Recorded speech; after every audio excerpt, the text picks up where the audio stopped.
Sa ngalan ng Ama at ng Anak at ng Espiritu Santo. Panginoon, isugo mo ang iyong espiritu at pagpanibaguhin mo ang muka ng aming mundo.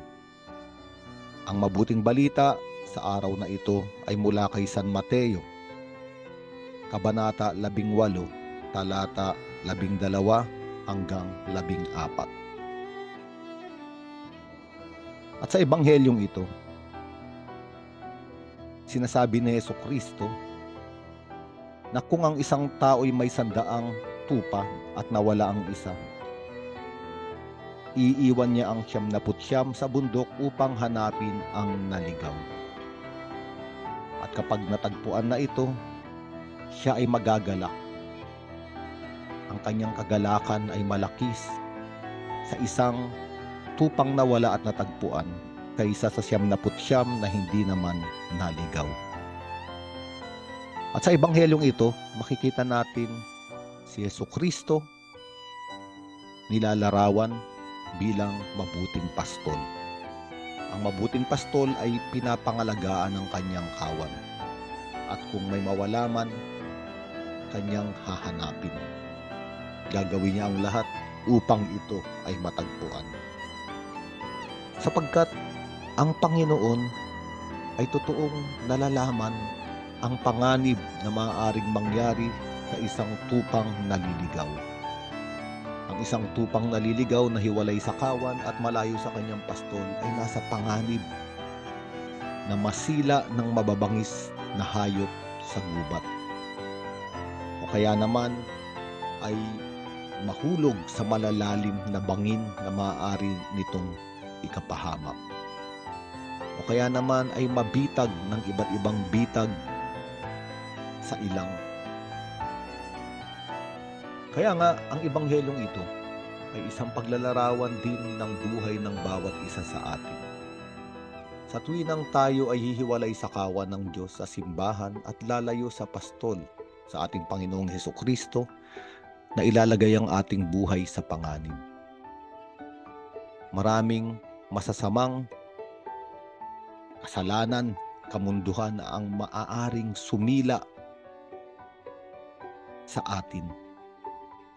Maaari tayong paslangin. Maaring hindi pisikal na kamatayan ang ating maranasan, ngunit maaring espiritual na kamatayan. Maaari tayong mahulog sa malalalim na bangin ng kamalian, malalalim na bangin ng kasalanan, at mahirapan tayong umahon at makalabas. Tayo ay maging mga alipin ng mga maruruming kasalanan sa sanlibutan. Tayo rin ay maaaring mabitag ng iba't ibang temptasyon. At doon tayo ay makukulong at hindi na makakalaya. Kaya nga, ang sinasabi ng mabuting balita ngayon, may isang mabuting pastol na palagian tayong hinahanap.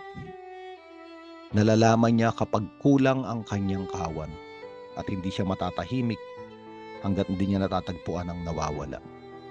Kaya nga sa araw na ito, tayo ay magpasalamat sa Diyos. Sabagkat bagamat minsan tayo ay nawawala, tayo ay napapariwara, tayo ay nasusugatan, tayo ay nalalaglag sa bangin, tayo ay nabibitag ng kasalanan, ang mabuting pastol ay nais tayong hanapin. At sa tuwing tayo ay matatagpuan, ganun na lamang kalaki ang kanyang kagalakan. Tayo ay papasanin sa kanyang mga balikat upang ibalik sa kanyang kawan. Sa araw na ito at sa panahon ng Adbyento, atin itong pagnilayan. Ang pagdating ng Panginoon ay hindi para tayo ay husgahan at parusahan. Ang pagdating ng Panginoon ay upang tayo ay hanapin at matagpuan. Sapagkat isa lamang ang tanging nais niya, ibalik tayo sa kawan at pangalagaan ang ating buhay. Kaya tayo magpasalamat sa Panginoon sapagkat nakatingin siya sa atin ngayon. Tayo ay binabantayan. Tayo ay iniingatan. At tayo ay patuloy na minamahal. Sa ngalan ng Ama at ng Anak at ng Espiritu Santo.